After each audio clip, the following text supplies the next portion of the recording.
Ethan Klein, Hasan Piker, and iDubbbz are at war. Welcome back, it's been a while. I know I always say this, but a lot has changed since I last graced your computer screens. However, at the risk of straying you away from today's topic, I'll leave the pleasantries to the side for a different time. I've occasionally glossed over Ethan and Hasan's ongoing feud in some of my past videos, but over time it's turned into a much different beast. New blood has spilled, and it's quickly shaping up to be the most controversial drama of this year. And we're only getting started. So, what the hell happened? How did these two titans, podcast hosts, split apart so quickly? And why is this feud so consequential to the future of discussing politics online? Well, as with any good story on my channel, it starts with friendship. Hasan's past career and success should be no stranger to anyone who's a regular watcher of my channel. H3H3's Ethan Klein, on the other hand, is a different story. Starting out as a comedy sketch and reaction channel, Ethan is not only a wholly self-made success, but stands out as possibly one of the most influential YouTubers still around today. In present times, Ethan shifted away from the content that blew him up towards more podcast-oriented content, often to the chagrin of his audience. Regardless, the H3H3 podcast has stood the test of time, hosting famous guests in its heyday like Joji, JonTron, Justin Roiland, Jax Films, and even iDubbbz himself. Starting in 2020, Ethan began to get more and more political on the show, having direct controversies with conservative creators like Steven Crowder and Ben Shapiro. The end result? Ethan had gained a reputation in left-wing political circles, and a chance to host a podcast with the most popular political Twitch streamer. And that Twitch streamer is Asmongold. No, I'm kidding, it's Hasan. Leftovers was by all accounts a pretty excellent podcast. Production design was on point, and the dynamic of Hasan being like a hyper-partisan political bro versus Ethan being, quite frankly, a comedy podcaster made for pretty decent content. But honeymoons don't last forever, and pretty soon, Hasan was dragging Ethan into some pretty uncomfortable conversations. And those conversations often revolved around the political situation with Israel. Palestinians, and this is going to sound very radical and possibly very violent, but this is a matter of law, and maybe even if you agree with this, a matter of morality. Palestinians have the legal ground to violently seize back their own homes from the settlers. This is a reality, and that is precisely the reason why they have to exist under endless occupation in the West Bank. You know what? And that's why I say, if it was settlers, that would be a lot more understandable. Yeah. But let's not obfuscate, okay? I understand what you're saying. But this dude just called babies militants. No, I understand. And there are baby settlers as well. But there are baby settlers as well. There are babies in the settlements. But the babies that killed were not. I know. Okay, so here's we establish that. No, hold on. It's safe to say that these clips are pretty out there, and Ethan, along with most of his core audience, ended up agreeing. But there's a meta detail here that would soon come back to bite H3H3. Ethan, as a creator, has been around online a lot longer than Hasan Piker, but in terms of audience share, that's not particularly relevant. Hasan massively outsizes Ethan in terms of his fanbase, so when the two formed together to create their podcast, a whole host of Hasan's, let's say, more radically minded audience spilled over and began making their positions clear in Ethan's chat, making him pretty uncomfortable with the direction his viewership was going in. It's difficult to find an exact pinpoint moment as to when Ethan realized what was going on, but if you watch his Content Nuke, which he releases later on, this moment is about as close as you can get. We were doing our regular show, and for the first time I noticed an inordinate amount of radical, hardcore leftists. I mean, I thought we were social democrats, not whatever this was. I don't hate the idea of like people who can be successful. I think it's good that people can achieve success in the term monetary success. I mean, that's what that means, right? I do. You know, there's nothing wrong with that. Because I see so many people in the chat saying no. I don't know what y'all are tripping about. Like, what the fuck do you What want? is the idea that you guys, people like, are looking for? You guys are all like radical communists? There's that many radical communists? Suck it, chat. This kind of flippancy and visible uncomfortableness from Ethan surrounding his increasingly radical audience share spun up quite a lot of controversy within Hasan's circle, and thus began something of a cold war between Ethan and his own chat, whose demographic had significantly changed from what it was before. Little jabs back and forth eventually culminated in an all-out war live on stream, where they both debated their side of their increasingly fractured friendship. In the debate, Ethan and Hasan discussed the Israeli-Palestinian issue and their respective views on it, with Ethan endeavoring to encourage Hasan to temper his language in favor of a possible peaceful solution to the conflict. Throughout this live stream, Hasan pushes his supposed friend Ethan to compromise on many of his core beliefs, declining to do the same even on trivial matters. All the while, his chat spams cruel messages at Ethan, driving him to the verge of tears. And you do you care that your chat is calling me racist? Do you make any attempt to I have not looked at my chat. Moderate that at all? I have not looked at my chat at all, but you I have just to opened it, but don't you have moderators? Do you care at all about what your audience says about me? There's 32,000 people in here right now. The reason why people are saying that is because of the conflations that you made, Ethan. That's why, I can't stop people from viewing you a certain way if you're gonna make these comparisons that they've heard from actually racist people. Oh, you are in so bad faith for saying that, and you for even putting that out in the world. That was not my point. Made this comparison. My point was that you can find anybody to defend any thing. That was my point. And I'm not a radical Jew. I'm not even a religious Jew. No, I have no stake in the game. And this is coming from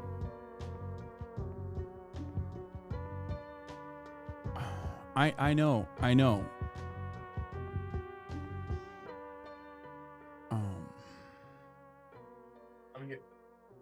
Sorry, I don't know why I get so emotional lately. You all right?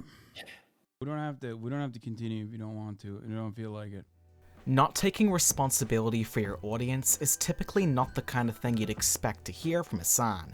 In fact, much of the way he behaves in this debate and in future conversations about Ethan can be described as concern trolling, acting like he's deathly worried about the direction of Ethan's beliefs. Meanwhile, his actions show a serious lack of concern for Ethan's actual well-being and reputation, scoffing at the idea of moderating his chat while they're ruthlessly attacking his supposed friend. Which leads us into the next part of this video. A major part of this story, and something that's probably been hitting your headlines lately, is the concept of a Snark community. Put simply, it's a place for former fans of a creator to come together and collectively criticize and gossip about their chosen subject. As with most communities centered entirely around negativity around one specific person, they can often snowball into severe harassment campaigns, of which some of these specific communities have received widespread attention for. The version of H3 Snark that exists today was launched on April 30th, 2023. But it's only the latest in a string of remakes, dating back to the original Snark subreddit that sprang up around the end of his podcast with Trisha Paytas. While the subreddit has always centered on criticizing H3's behavior, it didn't see a major influx of politically minded users until Leftovers wrapped up following Hasan and Ethan's now infamous debate meltdown. Taking a cursory glance, the root of a bizarrely large amount of the posts you'll find on H3 Snark are almost entirely related or driven by an affection or love of Hasan. So it shouldn't surprise you to see the same lines of argumentation being regurgitated. Many of Ethan's fans broadly criticized both Hasan and the subreddit for this kind of family around the couch intervention rhetoric, otherwise known as concern trolling. Statements like, "We're worried about you," "You're going down the wrong path," "You need help," that stifle any kind of response meant to defend yourself because it'd be coming from the mouth of someone who's unwell, aka already guilty. But a lot of the time, the way you treat other people reveals a lot about yourself to others. And in the case of Snark, it all came crashing down with a host of disturbing incidents originating from the community. On April 21st, 2025, H3 launched a livestream titled, "They Sent 2 Human Skulls to My House," detailing how, at their home where they live with their children, human remains were delivered. Upon further investigation, it became pretty clear that whoever had sent these skulls was someone with a serious grudge against H3, potentially a member of the Snark subreddit. The reason why some say that these skulls came from the Snark community is because of the events that were occurring concurrent with their delivery, starting with a false call to CPS, justified off a set of rumors perpetuated by Snark itself. A month before the delivery, on March 7th, 2025, H3 started a stream titled, "Snark Called Child Protective Services on Us."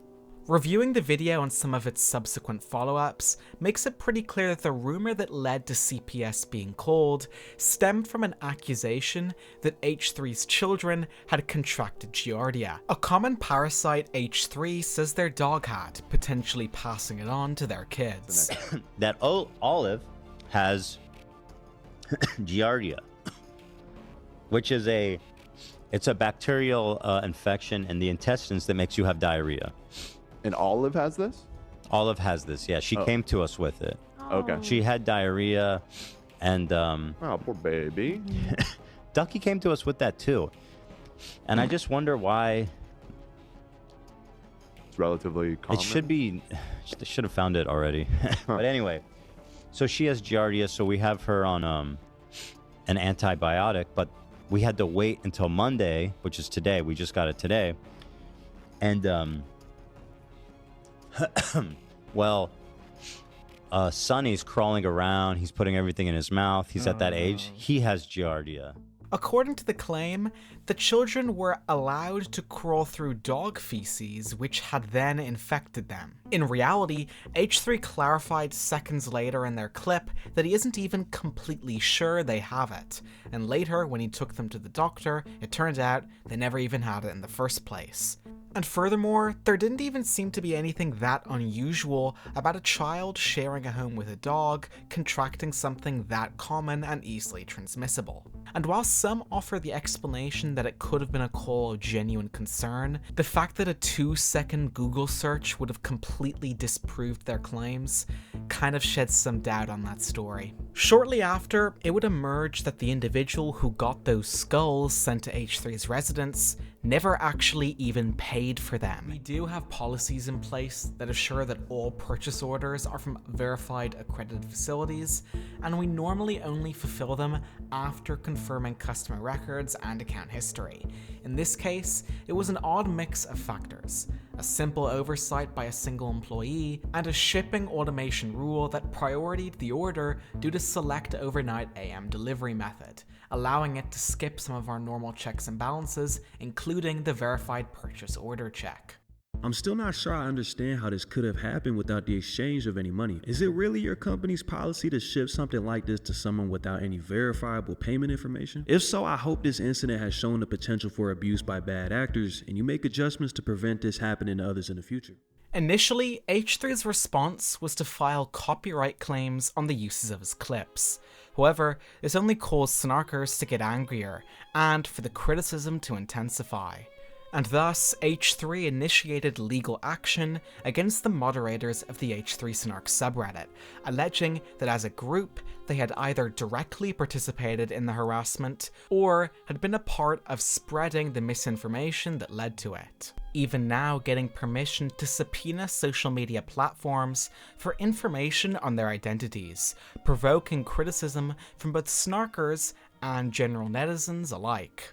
Members of the Snark subreddit expressed their shock, guffawing at the situation until the subreddit locked itself so that no new posts could be made, and, effective immediately, announced an indefinite cessation of activity on the subreddit.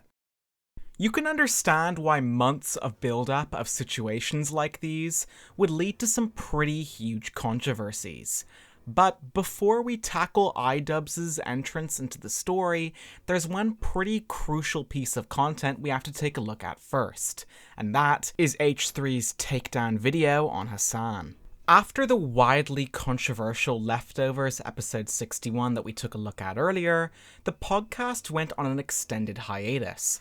However, at the time, H3 still claimed to be optimistic about future collaborations with Hasan. Their debate soured that mood, and H3 would later state that he felt duped by Hasan, claiming to him to have been a moderate social democrat, all the while making it very clear elsewhere that he was something much more extreme than that, broadly feeling like Hasan was turning his own audience against him while being incredibly dishonest.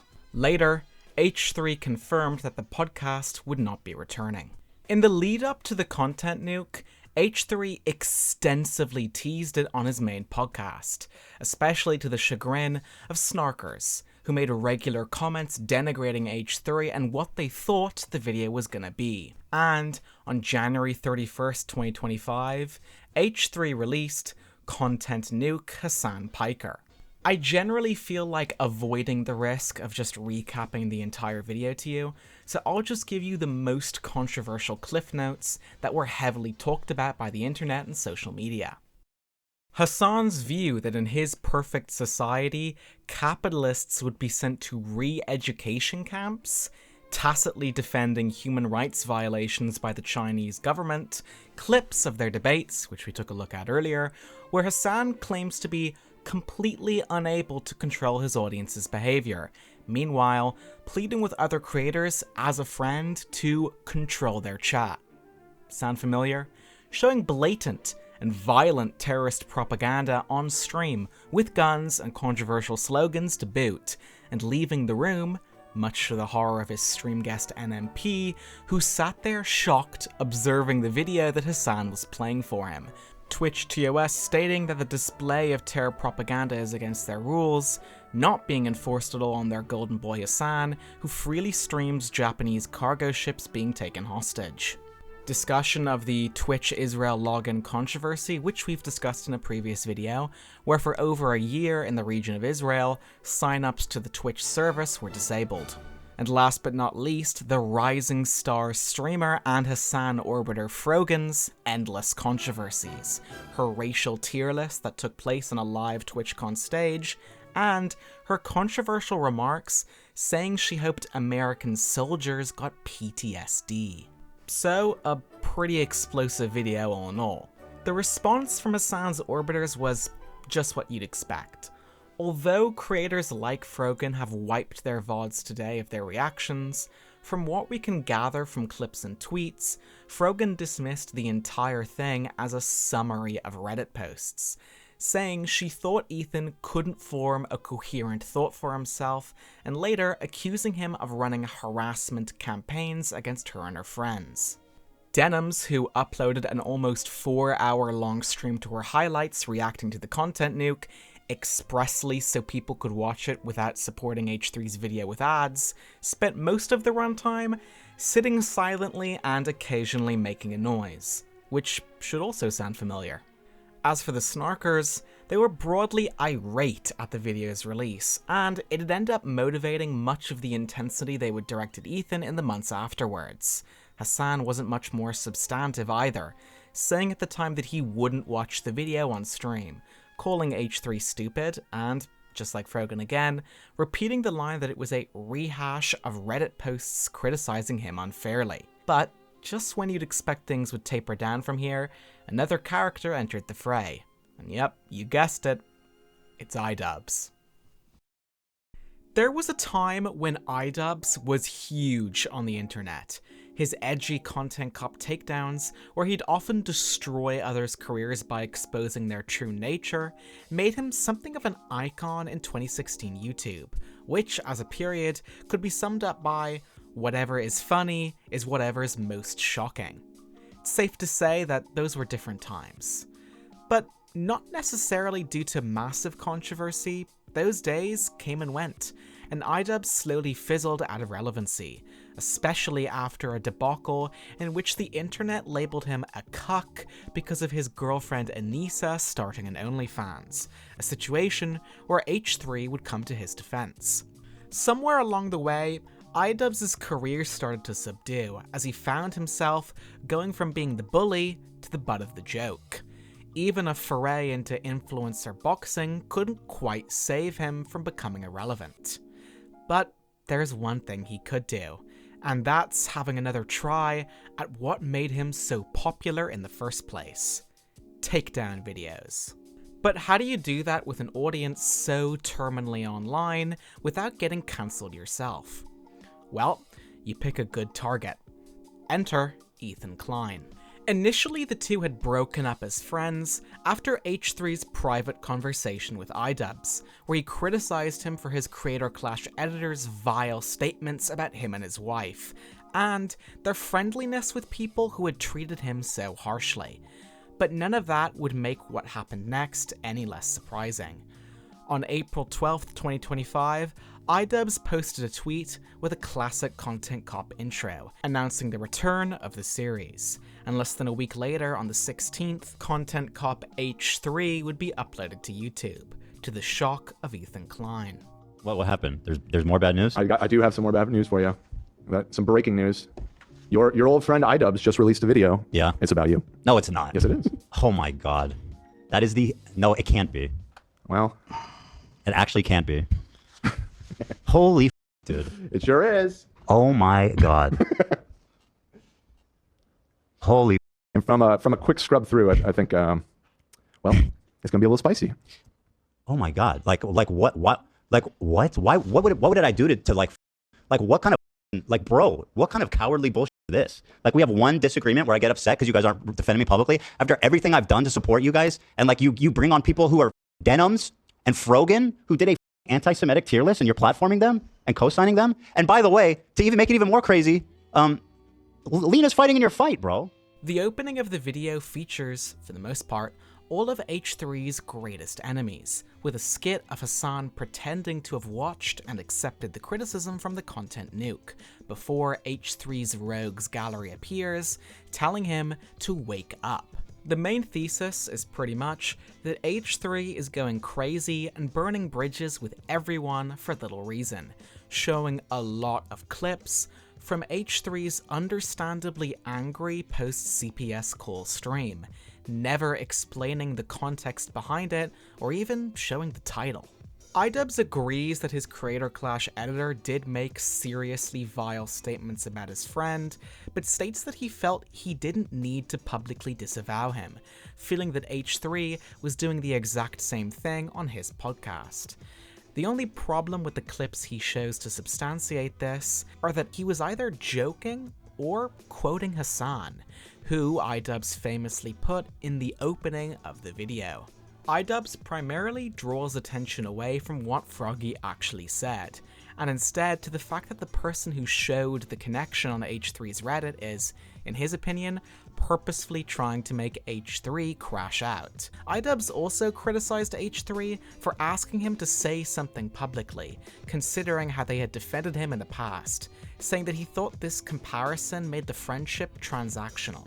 Capping the video off with a bizarre segment in which iDubbbz tries to get a YouTuber known for rating apologies to downgrade his A+ rating of one of H3's past unrelated controversies. H3 reacted with disbelief that his once friend would make such a bizarre video about him, and the internet generally agreed that it was a pretty poor attempt at a takedown.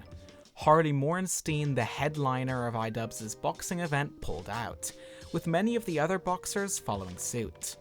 Later, when passing on the event to another group that would later cancel it, he said, "I can't really have my cake and eat it too. It's either you're gonna talk like a foul beast on the internet, or you're gonna have a charity event. It really can't be both."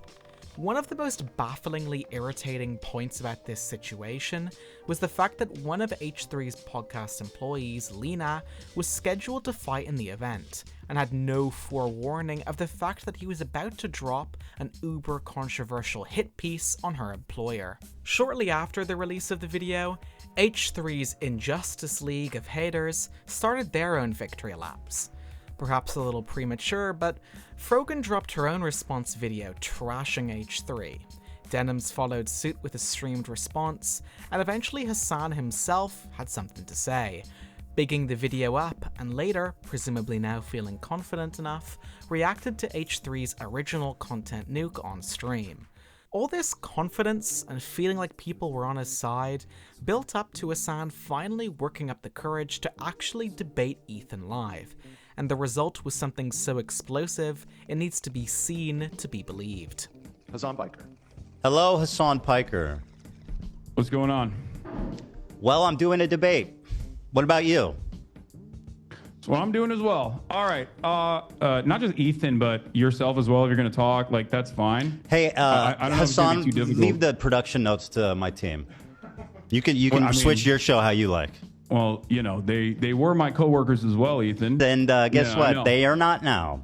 No, I know. So let's start. I mean, so you did this Content Cop, right? And I mean, did that go how you expected? It didn't seem to hit very hard. Before, I don't know if you know this, but I didn't publish the Content Cop. iDubbbz did. Yes, I know that, and I've addressed him good. thoroughly. All right, and also right. Well, 90% of the clips were quite from the frankly, episode harassing a bunch of entitled pro-Palestinian "CPS Came content to My creators. House," Hasan. I don't know if you think that's an important detail. I sure do. Ethan, I think you know my position on this, as I've made it very clear. I think it's completely inappropriate to call No. CPS. That's obvious. I think it's I'm completely saying your inappropriate to call friend CPS Hasan on you a made a content video creator you don't with like. did I a don't know total why- I don't know hit why you job. think- Here, listen. You claim your community has nothing to do with the harassment. Yet you said in the same breath that your chat linked you to H3 Snark, the subreddit primarily responsible for coordinating that harassment, and you pulled it up on your stream. Do you have evidence that H3 Snark called CPS on you? Did I say that? Like random anonymous Did I Redditors? say that? Wait. I said they're primarily responsible for harassing me. You claim your community has Ethan. nothing to do with the harassment, yet Ethan, you were browsing H3 Snark. all the way to December of 2024, where I actively defend you. That is moderating Please, bro, my I do community. not give a about your quote-unquote defending as your community went rabid with your approval. Please spare me. With my approval? I Yeah, just told you. it's your community, bro. You literally say in this clip that it's let me play this clip for you. You're presenting. Okay, first of fan all, I'm channels just that are showing how much you talk posting- about me on stream. Second of all, that the fan channel Ethan, defense is Ethan. let me finish. The fan channel thing is a clever part of your disinformation campaign to avoid any responsibility. And the fact is, if I wanted to show all your fan channels, this is how many videos was uploaded about me in the last 22 days. You think that's regular? Had Bro. 0 people hold my hand through some obscene hate videos. You've watched 11 of them. Now let me ask you this. Whenever I make a response to these videos, for example, the Content Cop, you say you don't have time because you need to get to the news, which is something important. Then how the do you have 19 hours straight, uninterrupted, to watch 11 hate videos, but you're not willing to show my response? Don't you think that's a bit cowardly? No, I don't. Wow, Because what's well, cowardly is ducking me for the past Ducking you. I'm 4 sitting in months. front of you. For iDubbbz, the Content Cop broadly seemed like an attempt to return to relevancy by recycling what made him so famous in the first place. But by shaving off all of his principles in the process, one could argue he kinda missed the whole point. One of the main reasons why Content Cop worked as a series is because iDubbbz knew exactly what he was. He was just as much of the bad guy as his chosen target, just the bigger bully. I suppose that iDubbbz thought with his H3 Content Cop that he had left behind this toxic commentary community for something more morally righteous. But in reality, it seems like he just left behind what made his channel work in the first place: honesty. But before we enter into our closing thoughts on H3, iDubbbz, and Hasan's explosive bridge burns, there's one more massive plot twist awaiting us. On June 19th, 2025, H3 published a video titled "I'm Suing These Creators." It's no secret that the Twitch and YouTube communities have had their fair share of rows over the concepts of fair use, reaction videos, and stealing content. In fact, iDubbbz himself famously led a Content Cop crusade against Jinx Reloaded for doing exactly that. Ethan begins his video by revisiting an old Twitch v YouTube controversy: ReactGate, the targeted criticism at prominent creators like XQC and Hasan for watching full-length videos on their stream with minimal commentary, sometimes even leaving the room completely in Hasan's case, thus cannibalizing views off the original work. And so, Ethan devised a plan. And it was in this setting that I formulated an idea. What if I could make a long-form, irresistible piece of content that I knew that these streamers couldn't resist, they couldn't avoid the temptation of watching it the second it was published? I don't have an issue with them. It's not that I wanted these people to steal my video. It's that I knew they would.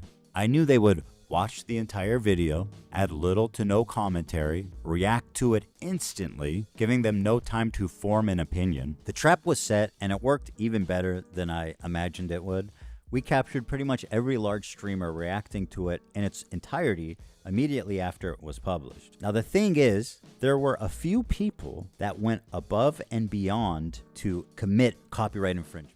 He reveals that the Content Nuke, while still a salient work of criticism on Hasan Incorporated's extremism, also doubled as a Trojan horse, having actually been registered with the Copyright Office before its release on YouTube.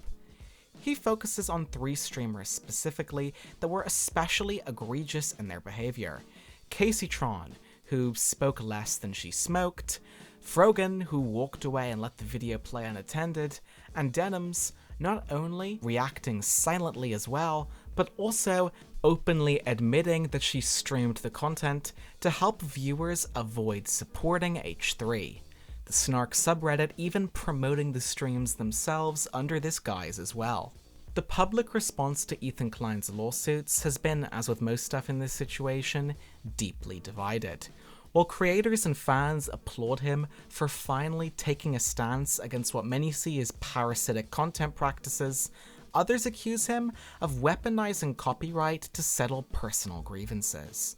The streamers involved would later be served with papers by H3's team as the lawsuits commenced, starting their own fundraisers to come up with the money to fight the situation. For now, besides the creator clash debacles that we'll be discussing in a future video, this is where the story starts to taper off into current day. And while I could give you a dissection of every social media post in the last 2 weeks hinting at more legal action or just general updates on that front, this is all you really need to start following along. So, you're welcome. In conclusion, it seems that H3's Content Cop was a plea for accountability, and for people to actually be fair in their analysis of the situation. As for the Content Cop, imagine if your friend made an hour-long takedown video on you, arguably for personal career gain, and collaborated with all of your greatest enemies. Part of the reason this stung so hard for Ethan is because, according to him, many of these people in the video either tacitly or directly condoned the behavior on the Snark subreddit. iDubbbz, on the other hand, brought back his Content Cop series as a desperate attempt to return to the old heights of his career, this time as a more ethical commentator with the moral high ground. But did anything actually change besides his target? Seemingly, no. In the process of rebooting his classic series, like most reboots, he entirely misses the point of the original, convincing himself that he's some sort of moral arbiter in the process. His past toxic commentary community and the hard left group he hangs out with today aren't really that different from each other. It's just that the latter is better at obfuscating who they actually are, emboldened by a catastrophically pathetic hero complex. In short, say what you will about the old iDubbbz, but at least he was honest. Thank you so much for watching this video, I hope you did enjoy it. I'll be back very soon, since it's summer break. And this is Dingo, signing off.